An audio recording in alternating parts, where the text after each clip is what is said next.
Colombo Plan joins the world in extending our warm felicitations for the 6th year celebration of the International Dignified Menstruation Day with the theme Upholding Dignified Menstruation Fundamentals to Sexual and Reproductive Health and Rights.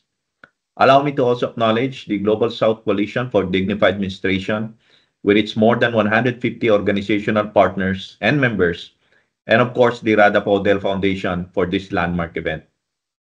Let me also thank the Harvard Chan School of Public Health in Boston, USA, under the leadership of the North American chapter of the Global South Coalition for Dignified Menstruation, in partnership with Men Engaged with Global Alliance for hosting this hybrid event.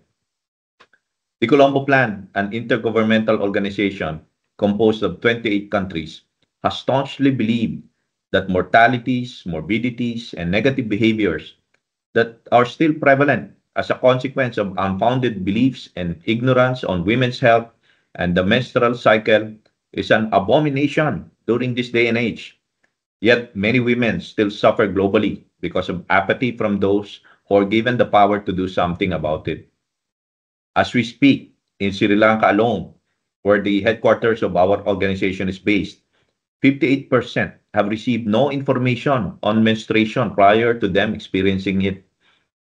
Majority, 73%, still refrain from entering religious places, and isolation periods for around 7 to 30 days at home for about 89% of the respondents are still happening.